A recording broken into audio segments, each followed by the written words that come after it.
warahmatullahi wabarakatuh. Apa kabar Bapak Ibu? Alhamdulillah semuanya sehat, kabar baik ya. Baiklah Bapak Ibu,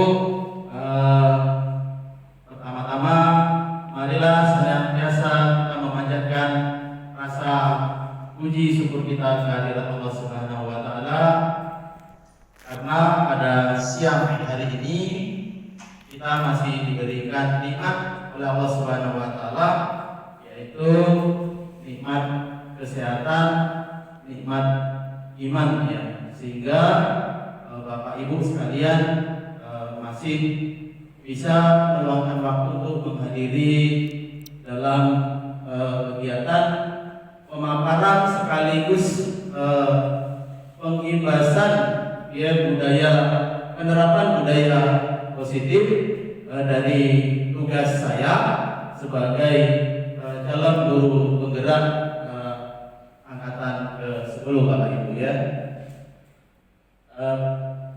Kepada Bapak Kepala Sekolah yang saya hormati, Bapak Ibu Wakil yang saya hormati, dan Bapak Ibu yang sempat hadir yang saya banggakan. Dalam kesempatan ini Bapak Ibu, saya akan memaparkan atau membebaskan materi yang sudah saya dapatkan kurang lebih 2 bulan di proses pembelajaran guru penggerak angkatan 10 untuk Kota Palembang ya Bapak Ibu ya. Materi kita itu adalah penerapan budaya positif ini Bapak Ibu. Nah, di dalam materi budaya positif ini Bapak Ibu ada 7 konsep budaya positif yang nantinya ya akan kita pelajari sekaligus nantinya bisa kita implementasikan di lingkungan SMK Negeri 5 Palembang ini Bapak Ibu ya. Nah, jadi konsep-konsep ini ada 7. Yang pertama itu adalah perubahan paradigma belajar, kemudian disiplin positif, ada lagi motivasi perilaku manusia, kebutuhan dasar manusia, posisi kontrol restitusi, keyakinan kelas, dan segitiga restitusi.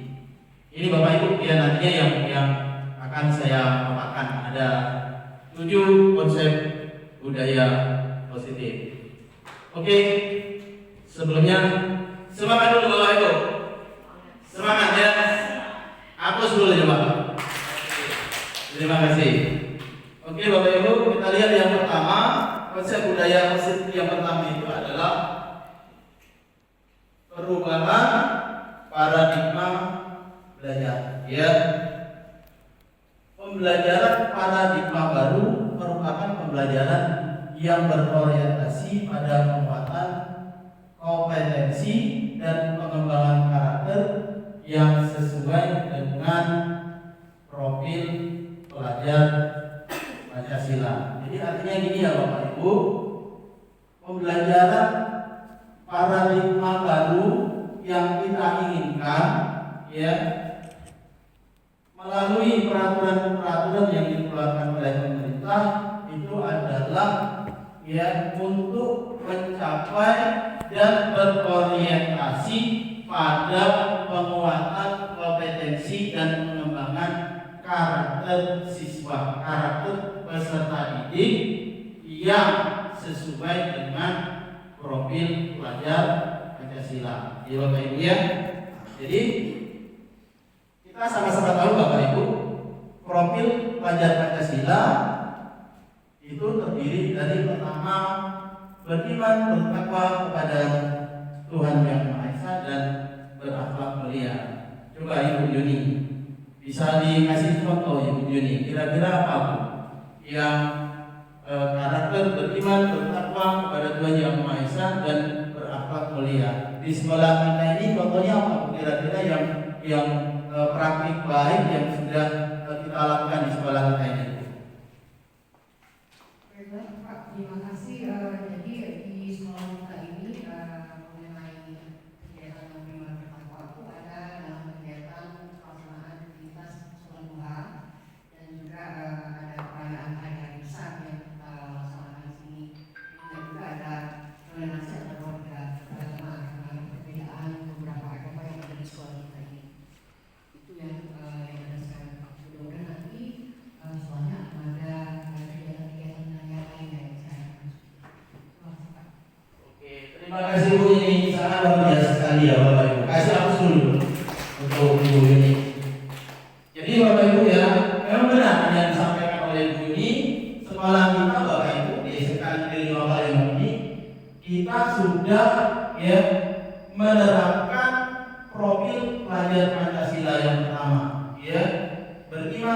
bertakwa kepada Tuhan Yang Maha Esa dan berakhlak mulia.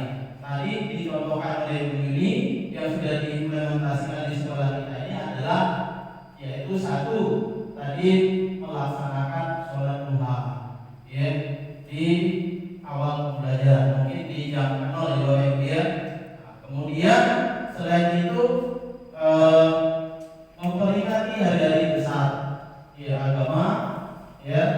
Kemudian lagi kegiatan-kegiatan lain ya yang berhubungan dengan keagamaan religius seperti kita ada setiap Jumat kita selalu berdoa bersama dengan membaca Yasin secara bersama. Kemudian Bapak Ibu ya, selain dari sifat religius bahwa mulia ini sebenarnya ya banyak sekali yang kita lakukan Bapak Ibu ya. Di antaranya sering kita lakukan tapi kita sendiri kadang-kadang kurang memahami mungkin ya Bapak Ibu ya. Nah, kita Bapak Ibu guru kan sering menyambut kedatangan anak di pagi hari itu dengan 5S ya, senyum, sapa, salam, sopan dan santun. Itu juga salah satunya ya untuk membentuk profil pelajar Pancasila berakhlak mulia Bapak Ibu ya.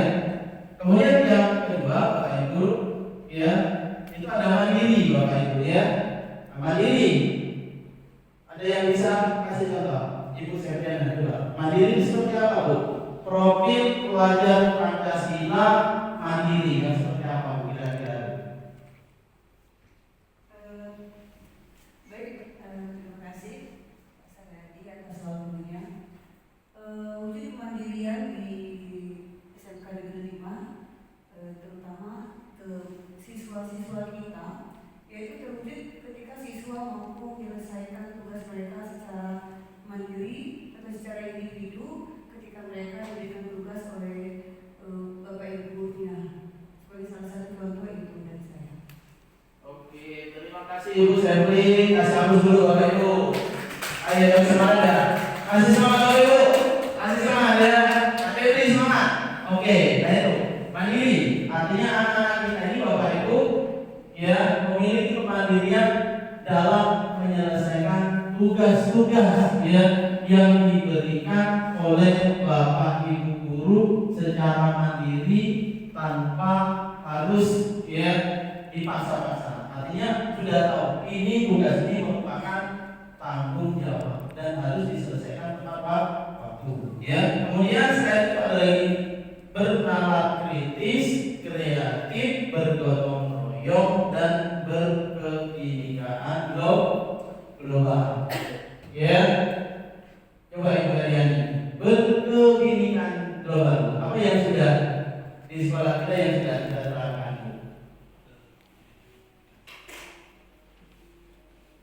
Baiklah, saya akan menjelaskan tentang berkebinekaan global ya.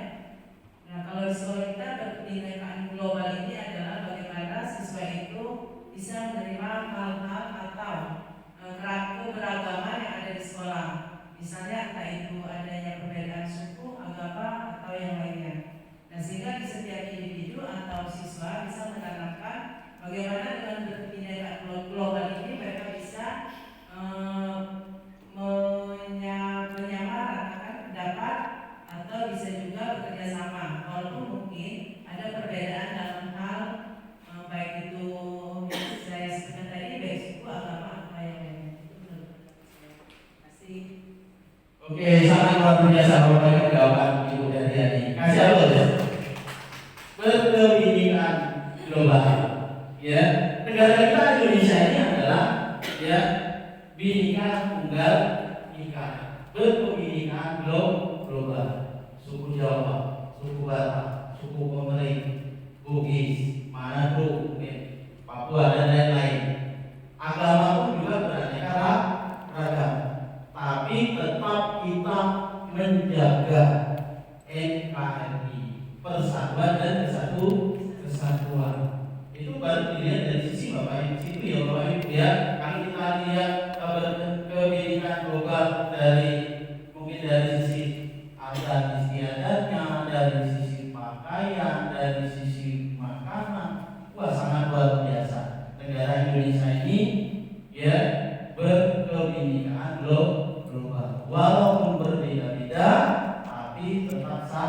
satu.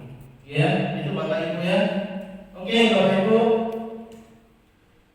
Untuk perubahan pada IPA belajar seperti ini, artinya kita menginginkan ya bahwasanya anak-anak didik kita ini nantinya akan memiliki karakter ya sesuai dengan profil pelajar Pancasila ya Bapak Ibu ya, yaitu kreatif ya, artinya bisa menemukan suatu produk tertentu yang bisa yang mungkin nantinya setelah anak-anak kita ini tamat dia bisa menciptakan lapangan usaha sendiri ya, inovasi kreatif menciptakan lapangan pekerjaan sendiri, dan pada akhirnya anak-anak kita ini bisa hidup layak sesuai dengan harapan anak-anak kita. Seperti itu ya Bapak Ibu ya.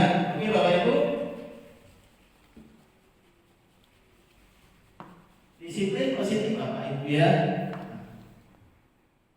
Disiplin ya, dalam budaya kita makna kata disiplin dimaknai menjadi sesuatu yang dilakukan seseorang pada orang lain untuk kepatuhan. Kita cenderung menghubungkan kata dengan ketidaknyamanan ya Bapak Ibu ya. Kalau kita bicara budaya positif ini berkaitan dengan disiplin ya Bapak Ibu ya. Kalau disiplin itu seperti apa Bapak Ibu kira-kira makna Ibu Nur Hayati disiplin? Terima kasih. Kalau menurut saya, kalau disiplin itu siswa atau anak kita itu udah mematuhi peraturan yang ada pada sekolah. Jadi kalau misalnya dalam disiplin belajar, disiplin berpakaian, disiplin membagi waktu siswa itu, kalau misalnya dalam disiplin belajar tepat waktu, datangnya tidak terlambat. Kemudian kalau dalam disiplin belajar, dalam belajar tidak ada main-main, tidak ada bercanda dengan teman-temannya, sehingga dalam proses belajar siswa melakukan disiplin, sehingga dalam belajar dia mematuhi peraturan yang sudah disepakati kelas. Oke. Terima kasih ya Ibu Nur, bagus sekali jawabannya ya. Disiplin ya, disiplin positif Bapak Ibu ya. Disiplin ini sesuatu perilaku Bapak Ibu ya. Perilaku seseorang, perilaku siswa yang seharusnya itu munculnya itu berdasarkan dari diri sendiri siswa itu sendiri. Tapi kenyataannya ini kan kadang-kadang ya yang kita alami itu bahwasanya untuk mendisiplinkan siswa itu kadang-kadang harus menggunakan suatu aturan Bapak Ibu ya. Kalau aturan artinya anak itu mau disiplin, anak mau mengerjakan PR kalau ada aturannya. Kalau kamu tidak buat PR pasti ada resiko dalam bentuk hukuman. Benar kan? Misalnya ya, misalnya si Budi ya, misalnya Budi hari ini terlambat datang ke sekolah. Sekolah masuk pukul 7 hari ini. Ternyata datang jam 7.30. Nah, ini bisa dikatakan disiplin nggak kira-kira? Tidak disiplin ya. Tapi ya dengan adanya Budi tidak disiplin ini Bapak Ibu ya, otomatis artinya ada peraturan kan. Nah, kalau ada peraturan Budi datang terlambat otomatis menjadi minder ya, merasa minder. Kemudian yang kedua bisa jadi akan memiliki rasa kebencian kepada kita, artinya kepada pelaku yang memberikan suatu hukuman kepada anak. Jadi disiplin positif yang baik itu mestinya ya muncul dari dalam diri siswa itu sendiri. Kalau untuk disiplin itu munculnya dari siswa itu sendiri, maka ini perilaku ini akan berlangsung dalam jangka yang lama. Ya, kalau Disiplin positifnya ini munculnya hanya berdasarkan faktor luar, karena tadi aturan, dengan aturan datang telat, kemudian kalau datangnya telat dihukum, atau tidak buat tugas terus dihukum, ya. Nah, ini artinya anak kan hanya merasa ketakutan Bapak Ibu ya. Kalau tidak buat PR artinya apa? Kalau hukumannya ini mungkin disuruh nyapu, mungkin disuruh lari ke lapangan, ya. Nah ini Bapak Ibu ya, itu mungkin anak takutnya hanya karena apa ya? Takut buat tugas itu karena takut dihukum, ya. Takut dihukum, kalau tidak buat tugas dihukum. Nah, baru dia nurut sama kita Bapak Ibu ya. Tapi pada saat kita tidak akan memberikan suatu punishment, suatu hukuman ke anak, nah, otomatis disiplin positif yang ada di anak itu tidak akan konstan, tidak akan konsisten, tidak stabil, ya. Artinya pada saat kita tidak akan memberikan suatu hukuman, kalau faktor-faktor motivasinya itu dari kita ya, faktor eksternal dari luar dari kita guru, maka ini hanya bertahan untuk jangka waktu yang tidak lama atau jangka waktu pendek. Saat kita tegas, kita marah, dia akan memenuhi keinginan kita. Seperti itu ya Bapak Ibu ya. Nah, ini disiplin positif Bapak Ibu. Nah, di dalam disiplin positif Bapak Ibu, kita akan mengenal ada 3 istilah. Yang pertama hukuman, konsekuensi, dan restitusi. Kita lihat yang pertama, hukuman. Sistem tidak akan berjalan bila murid tidak takut. Betul ya Bapak Ibu ya. Kadang-kadang kita sudah marah-marah sama anak, tapi anaknya masih juga tidak mau mendengarkan apa yang kita inginkan. Ini sering sekali Bapak Ibu kan kita temukan ya. Ini hukuman. Kemudian mendorong menyalahkan diri anak, seolah-olah anak terus yang salah, seolah-olah anak terus yang salah. Yang semestinya itu ya, kita panggil anak itu dulu Bapak Ibu. Dia datang terlambat. Mengapa kok bisa terlambat? Artinya harus kita panggil dulu. Kita adalah suatu pendekatan. Belum tentu anak ini yang datang terlambat, belum tentu ini disengaja, mungkin karena faktor-faktor yang lain. Makanya kita tidak boleh langsung memberikan hukuman ya Bapak Ibu ya.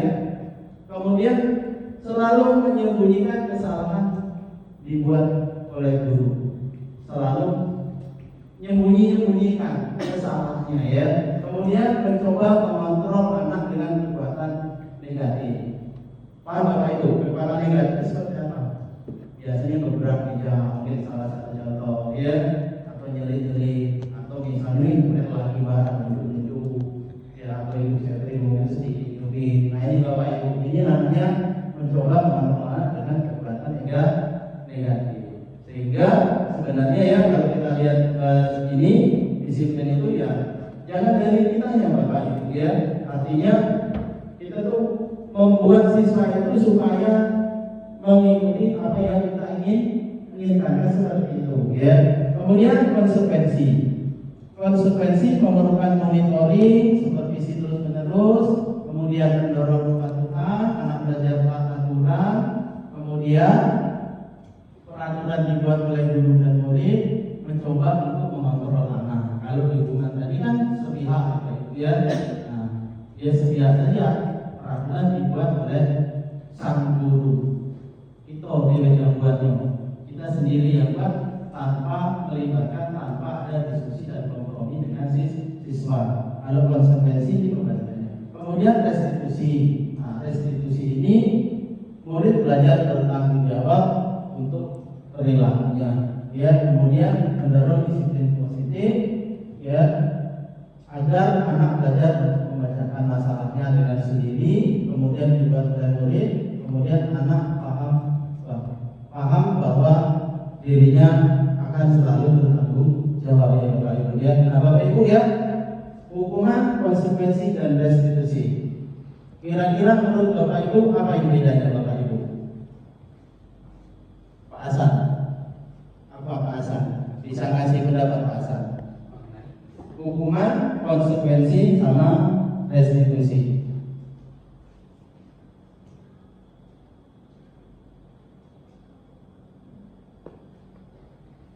Kalau menurut saya konsekuensi daripada hukuman anak itu bisa kita arahkan anak dengan satu hal yang positif. Jadi hukuman tidak hanya bersifat kesalahan, tapi mengarahkan pada proses pengembangan pola pikirnya. Dalam artian konsekuensinya adalah menjadikan anak itu lebih leluasa untuk hukuman dan berlakukan. Jangan kita mengatakan sebagai hukuman sebatas hukuman, artinya hal yang sangat sempit yang kita lihat. Saya kira itu saja. Oke. Terima kasih Mas Kasih dulu. Oke, semangat dulu Bapak Ibu. Jangan kurang Bapak Ibu ya, kayaknya tegangnya ini luar biasa sekali tegangnya ya. Oke ya. Terima kasih ya Mas. Cenderung ke pola pikir bahwa anak itu memiliki suatu kepatuhan, ya terhadap suatu aturan. Nah, sekarang seperti ini Bapak Ibu. Kalau seandainya ya ada siswa kita datang terlambat. Oh iya, jam berapa sekolah pilih masuk? Jam 5. Anak ini datang misalnya jam 3:30. Nah, kamu datang telat lagi, telat lagi. Nah, kalau kasusnya seperti ini Bapak Ibu, sudah, kalau kamu telat, silakan bersihkan di sini. Itu hukuman atau konsekuensi Bapak Ibu? Coba Ibu Yuli. Sepertinya hukuman. Kalau dilihat kasusnya, kalau itu sepertinya lebih ke hukuman. Hukuman, ya. Oke. Terima kasih Ibu Yuli. Ada siswa telat, datang telat, cuci WC, hukuman, ya. Kemudian ada kasus lain Bapak Ibu, seperti ini misalnya. Anak kita ini, ya, jam pelajaran olahraga. Misalnya Pak Nelly ini ngajak mapel kerjas. Pak Nelly sudah melakukan pemanasan. Tiba-tiba si Anton ini datang telat 10 menit. Kemudian Pak Nelly menyuruh Anton untuk lari mengelilingi lapangan 3 kali. Nah, kalau kasus seperti ini Bapak Ibu, ya, ini termasuk hukuman atau konsekuensi? Ibu saya beri Pak. Kalau menurut saya itu termasuk konsekuensi. Mengapa? Karena kesalahan yang dibuat anak ya, pada saat jam olahraga anak itu datang terlambat, kemudian konsekuensi yang diberikan anak disuruh lari, itu kan masih ada hubungannya dengan pelajaran olahraga kan Pak? Kecuali kalau seandainya pada saat pelajaran olahraga anak itu melakukan kesalahan, hukuman yang diberikan menyimpang atau tidak berkaitan dengan mapel olahraga tersebut, misalnya disuruh berdiri di depan jam bendera selama 1 jam. Ya, menurut saya seperti itu. Oke. Tapi jadi seperti hukuman itu Pak. Terima kasih Ibu. Gimana Bu ini? Kalau menurut Ibu Septriana itu anak datang sekolah sementara udah pemanasan, terus dikasih suruh lari 3 kali, itu konsekuensi. Alasannya karena lari itu ada hubungannya dengan meningkatkan kesehatan jasmani anak. Kalau menurut Ibu gimana Bu? Kalau memang dibunyikan seperti itu Pak, jadi seperti hukuman. Kalau menurut saya konsekuensi kan sifatnya sudah ada kesepakatan dulu. Jadi kalau jam sekian, misalnya sebelumnya guru olahraga Pak ini sudah telat. Kalau sampai telat 10 menit dari jam saya makan lagi. Jadi anak itu sudah tahu apa yang akan diterimanya, ya. Jadi dia akan melakukan. Tapi kalau hukuman itu condong ke otoritasnya lebih ke guru, gitu ya. Guru membuat rasa bersalah. Tapi di konsekuensi anak sudah tahu kalau saya telat saya pasti akan dia sudah tahu kalau dia tidak taat pada jam yang diberikan oleh Pak Leti, maka inilah yang harus dia lakukan. Tapi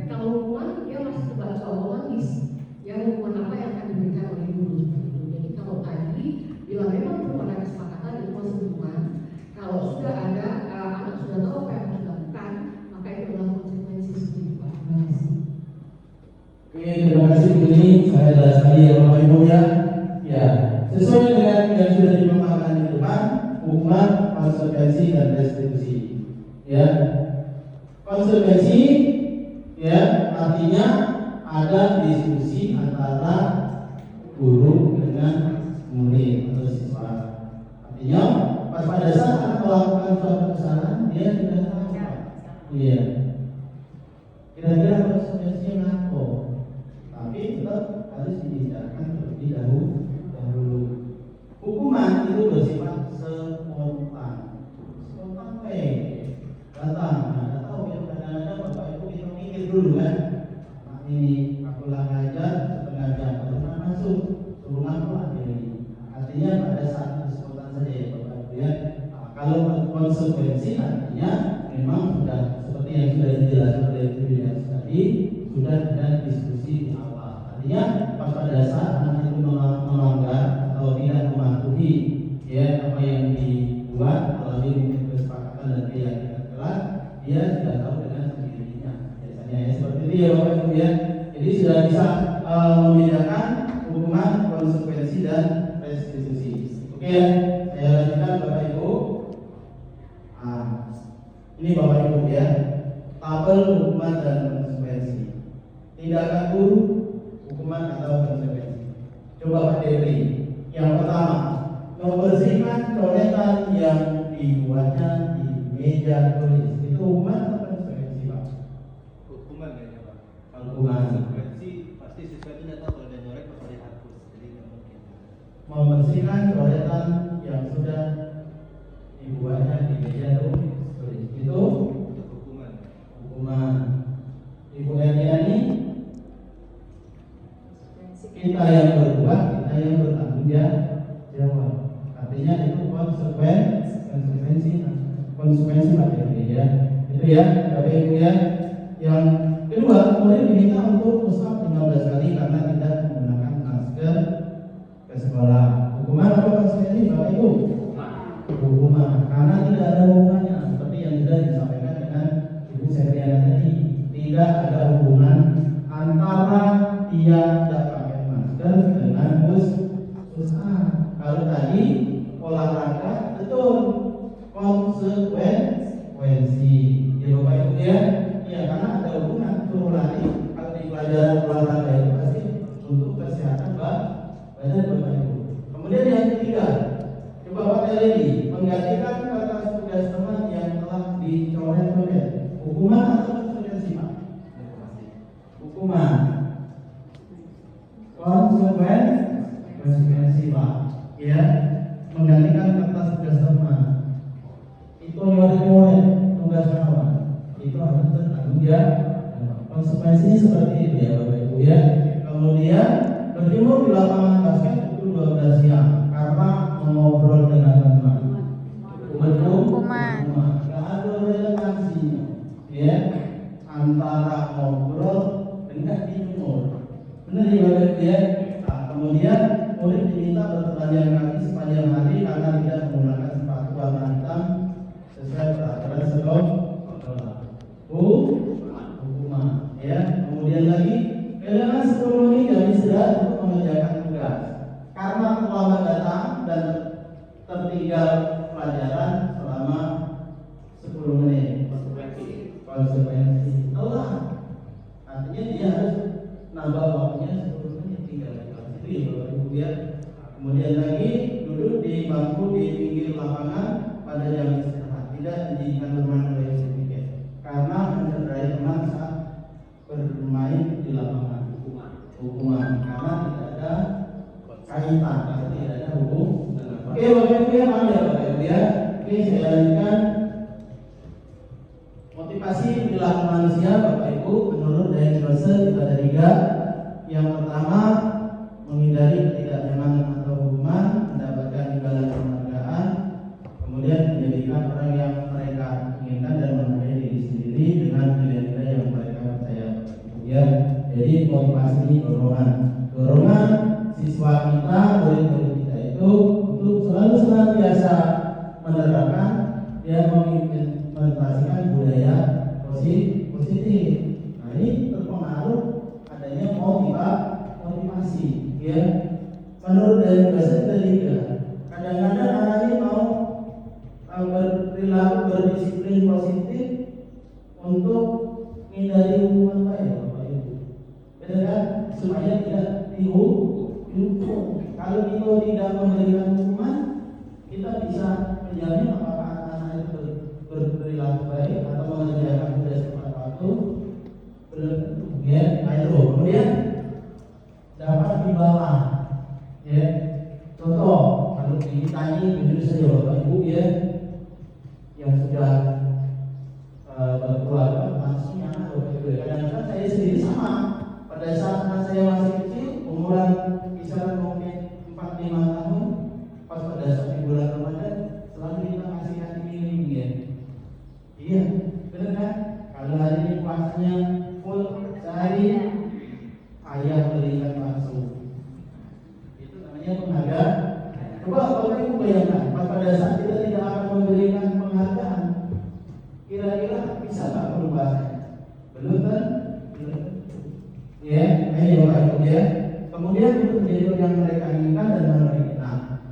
Motivasi yang ketiga inilah motivasi, namanya motivasi intrinsik. Motivasi yang timbul dari anak itu sendiri, dari dalam diri anak itu sendiri, ya, berdasarkan kemauan dan kesadarannya. Sehingga anak itu memang sudah tahu sholat itu tidak lagi disuruh-suruh, Bapak Ibu ya. Kita tahu ini dan sholat suruh, sholat dengan sendirinya. Dan biasanya kalau motivasi internal itu lama, ya, menyatu dalam hati kita. Berbeda dengan motivasi yang kedua tadi ya. Kedua tadi kan nuansanya itu berasal dari faktor eksternal Bapak Ibu ya. Artinya dia bertahan lama, durasinya tidak tahan lama ya Bapak Ibu ya.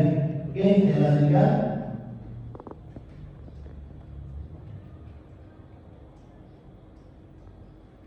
Nah ini Bapak Ibu ya, anak-anak kita ini sama ya, kita manusia ini memiliki kebutuhan dasar. Kadang-kadang anak-anak itu tidak mematuhi aturan yang sudah ada yang kita inginkan karena mungkin kebutuhannya tidak terpenuhi. Betul ya Bapak Ibu ya. Nah ini kebutuhan manusia itu ada 5: bertahan hidup, kemudian penguasaan, kasih sayang dan rasa diterima, kesenangan dan kebebasan Bapak Ibu ya. Nah, bagi kita seorang didik Bapak Ibu, kita harus mengutamakan yang dinamakan dengan kebutuhan kasih sayang. Pada umumnya anak-anak kita itu semuanya baik-baik Bapak Ibu ya. Iya. Tapi kadang-kadang saja mungkin di rumahnya kondisi yang berbeda atau beragama yang berbeda, maka kasih sayangnya kurang. Sehingga anak-anak kita itu memiliki perilaku yang cenderung tidak sesuai dengan aturan-aturan yang ditetapkan di sekolah kita ya Bapak Ibu ya. Berikut lagi. Nah, ini contoh kasus Bapak Ibu ya. Nah, Pak Saryadi, guru kelas sampai sedang bingung menghadapi salah satu murid di kelasnya. Doni, siswanya, beberapa anak di kelas telah datang, katanya Doni sering manjani maksudnya deh, kawan tuh bawa dari hijau, masuk. Benar kan Bapak Ibu ya? Nah, masuk. Jika Anda menghadapi situasi seperti ini, apa yang Anda akan lakukan? Betul kan Bapak Ibu ya? Ini kan kebutuhan Bapak Ibu. Mungkin Doni ini dari rumah belum sarapan Bapak Ibu. Kan artinya kita tidak serta-merta langsung memarahi Doni ya. Mau ambil utang lawakan seperti itu Bapak Ibu. Artinya dia punya kebutuhan pokoknya adalah untuk bertahan hidup, untuk makan. Mungkin kebutuhan kasih sayang perlu nantinya kita sebagai guru atau kita memilah sebagai orang tua di kelas, kita bisa komunikasikan dengan orang tuanya seperti itu Bapak Ibu ya. Artinya memang kebutuhan bertahan hidup dan kebutuhan kasih sayang untuk ini supaya artinya dia tidak selalu untuk mengambil atau meminta bekal kepada temannya Bapak Ibu ya. Nah, posisi kontrol restitusi. Restitusi tahu Bapak Ibu? Tahu nggak? Restitusi. restitusi ini adalah suatu ya perilaku ya untuk mengembalikan ya perilaku siswa kita, perilaku peserta didik untuk menuju ke arah yang lebih sukses atau lebih baik. Kan tidak sedikit Bapak Ibu kita temukan kasus-kasus atau masalah-masalah anak kita Bapak Ibu ya, mungkin datang terlambat ya, atau mungkin lompat pagar Bapak Ibu ya, atau mungkin melawan dengan guru Bapak Ibu ya. Nah, ini kita akan merestitusi perilaku yang kurang baik, kita jadikan ke perilaku yang baik atau perilaku yang sukses ya, sehingga kita bisa mengembalikan ke jati diri anak itu bahwasanya anak itu memiliki kepribadian yang baik. Seperti itu ya Bapak Ibu. Nah, posisi kontrol restitusi. Jadi kita seorang guru Bapak Ibu ya memiliki 5 posisi kontrol restitusi yang bisa kita mainkan. Yang pertama adalah sebagai penghukum, pembuat rasa bersalah, ya, kemudian sebagai teman, sebagai pemantau dan sebagai manajer. Nah, yang pertama sebagai penghukum. Kalau sebagai penghukum ini biasanya selalu tegangan tinggi Bapak Ibu ngomongnya, nadanya tinggi, tak marah-marah. Hukum itu langsung hukum. Lu atau tidak setuju sama Bapak? Nah, seperti itu Bapak Ibu ya. Ini Bapak Ibu memiliki dampak yang sangat negatif ya untuk anak itu sendiri, juga untuk kita sebagai seorang pendidik. Kadang-kadang kalau itu mana anak itu Bapak Ibu ini jujur ya, itu marah, apalagi makanya itu di depan umum Bapak Ibu. Kita hukum di depan umum. Satu, kita akan menjatuhkan mental, membuat anak itu diremehkan Bapak Ibu. Yang kedua, yang tertanam di dalam hati anak itu adalah hanya suatu kebencian saja Bapak Ibu ya. Nah ini penghukum. Kemudian membuat merasa bersalah. Ya, ini anak terus yang disalahkan salah satu contoh. Nah, yang bisa kita ingat Bapak Ibu, kita kan misalnya Bapak Ibu mengadakan suatu ulangan Bapak Ibu ya, mengerjakan suatu ulangan, ternyata anak ini males-malesan, tidak tertekan ya. Nah, kita menggunakan membuat rasa bersalah. Misalnya dengan kalimat pendekatan seperti ini, ayolah si Ani tolong dikerjakan ulangannya dengan baik. Masa kamu gak kasihan sama Bapak? Bapak kan sudah payah-payah memberikan pembelajaran ini. Seperti itu ya Bapak Ibu ya. Ini namanya membuat rasa bersalah. Kemudian sebagai teman ya, sebagai teman ini biasanya kita menggunakan kalimat-kalimat ya seperti teman kita Bapak Ibu ya. Tapi juga lagi-lagi di posisi restitusi sebagai teman ini ya juga ada positif, juga ada negatifnya. Kalau kita terlalu berlebihan, kita anggap murid kita itu teman kita, kadang-kadang susah Bapak Ibu ya. Pada saat kita menganggapnya teman, pasti anak murid kita itu akan mengikuti apa yang kita inginkan Bapak Ibu. Coba dibalik sekarang, pada saat anak meminta bantu, kita tolong kepada kita, terus kita tidak bisa merespon atau kita tidak bisa membantu, apa kata mereka? Betul kan? Benar ya? Nah, posisi restitusi yang sebagai teman ini juga perlu juga kita pikirkan Bapak Ibu. Ya, kemudian sebagai pemantau. Sebagai pemantau ini biasanya yang kita mainkan adalah di peraturan-peraturan. Ya tidak, ya pemantau ini disandingkan dengan aturan. Oh aturannya sekolah kita ini masuk yang tujuh Bapak Ibu. Artinya tidak ada toleransi, sudah kamu pulang sana. Atau misalnya tidak menggunakan atribut, menggunakan sepatu warna lain, ya sudah sepatunya dilepas, nggak usah pakai alas sepatu. Ini namanya sebagai pemantau. Nah, yang paling baik mungkin ya, yang paling baik dan memang harus kita implementasikan Bapak Ibu di posisi kontrol restitusi ini adalah di posisi manajer Bapak Ibu. Nah, di posisi manajer ini penerapannya biasanya menggunakan namanya segitiga restitusi ya Bapak Ibu ya. Oke. Nah, ini Bapak Ibu. Nah, 5 posisi kontrolnya. Identitas gagal, identitas berhasil sukses, ya, kontrol dari luar. Maksud saya tadi motivasinya adalah eksternal, kemudian identitas berhasil atau sukses, kontrol dari diri atau motivasi yang internal. Nah, yang menghindari hukuman itu posisinya ada 2, penghukum, pembuat rasa bersalah. Itu termasuk identitas gagal. Kemudian yang sukses tapi kontrolnya dari luar sebagai teman dan sebagai pemantau. Kemudian yang sebagai manajer itu menghargai diri sendirinya. Nah, ini Bapak Ibu. Nanti kalimat-kalimatnya ya yang bisa kita sampaikan.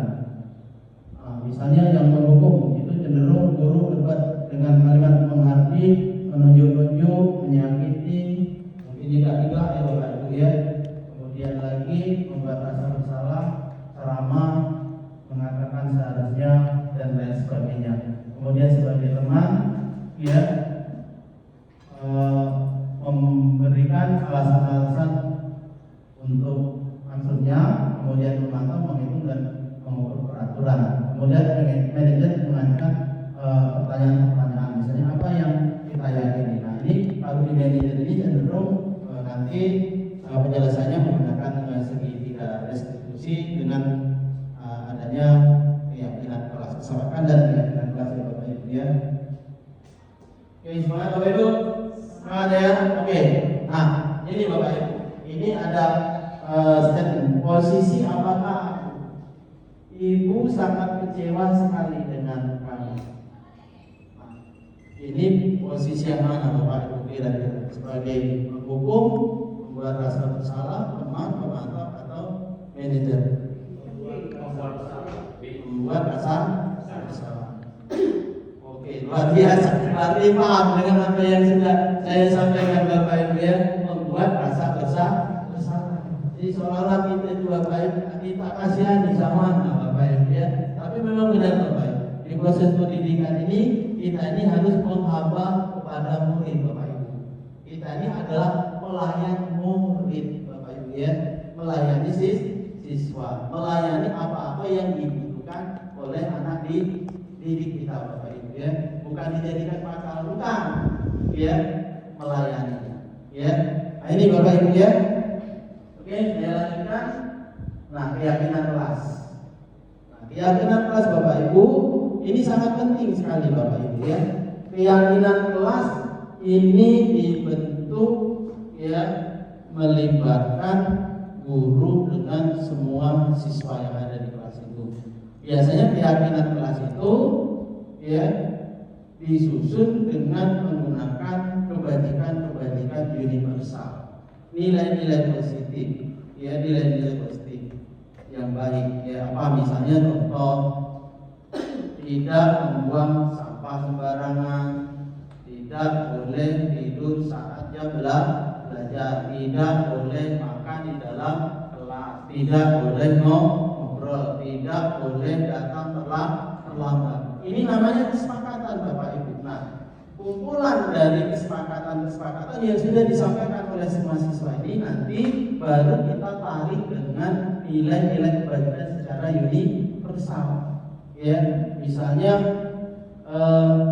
keyakinan kelasnya menjadi keyakinan kelasnya adalah saling menghargai antar sesama ya, atau menjaga kebersihan lingkungan banyak termasuk sampah dan lain sebagainya. Jadi artinya mungkin kesepakatan yang kita buat itu kesepakatan bukan keyakinan. Tetap ya kalau keyakinan artinya dengan sendirinya anak nantinya akan tahu Bapak Ibu. Dia akan tahu kalau dia saya ini datang telat, dia sudah tahu apa yang harus dilakukan dengan sendirinya. Mereka akan menyadari dengan sendirinya Bapak Ibu ya. Nah ini Bapak Ibu ya. Berikut lagi, nah, ini contoh saja Bapak Ibu ya, keyakinan kelas, restitusi. Nah, kita kondisi bagi murid untuk memperbaiki kesalahan mereka sehingga mereka bisa kembali ke kelompok mereka dengan karakter ya yang lebih kuat, karakter yang lebih baik. Ya, itu ya Bapak Ibu ya. Ciri-cirinya ini Bapak Ibu. Oke, saya lanjut saja. Nah, ini Bapak Ibu, segitiga restitusi. Bapak Ibu ya, segitiga restitusi untuk menyelesaikan permasalahan-permasalahan atau kasus-kasus siswa yang bermasalah di sekolah kita Bapak Ibu. Dengan pemaparan ini nantinya ya kita semua ya guru-guru SMK 5 ini dalam menyelesaikan masalah anak bisa menerapkan namanya segitiga restitusi. Yang pertama itu ada 3 bagian. Ya, yang pertama itu adalah menstabilkan identitas, kemudian validasi tindakan yang salah, kemudian keyakinan kelas apa yang telah disepakati. Ini Bapak Ibu ya. Nah, jadi sebagai contoh, misalnya anak kita datang ke ruang kelas, otomatis kan kita tanya dulu kan Bapak Ibu, jam berapa ini datang, didekati dulu Bapak Ibu ya. Aku bisa terlambat, ya itu namanya menstabilkan, ya menstabilkan identitas. Ditanya kamu jam berapa, ya kan? Atau tidurnya jam berapa, kamu jam berapa, apa yang dikerjakan, seperti itu Bapak Ibu ya. Baru menyampaikan yang namanya validasi tindakan yang salah. Kita menanyakan apakah datang terlambat itu merupakan tindakan yang baik. Nanti kan anak jawab Bapak Ibu ya, tidak baik. Kan seperti itu ya Bapak Ibu ya. Kamu yakin dengan disiplin bisa meningkatkan kualitas hidup kita? Yakin. Baru kita menyatakan ya kita semua manusia ini tidak ada yang sempurna Bapak Ibu, pernah mengalami suatu kesalahan. Baru kita ceritakan, baru buatlah keyakinan kira-kira apa yang bisa dilakukan oleh si anak itu untuk memperbaiki lakunya yang terlambat. Tapi ya datang dari anak itu sendiri Bapak Ibu. Kita sebagai pendidik ini cenderung hanya untuk menawarkan suatu solusi.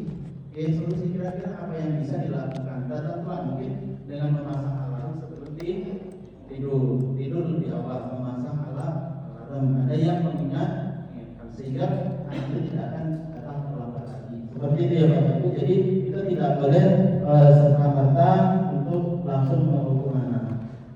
Oke, gimana Bapak Ibu? Paham ya? Paham ya? Oke. Yang terakhir, oke, terima kasih. Kasih aplaus dulu Bapak Ibu. Oke.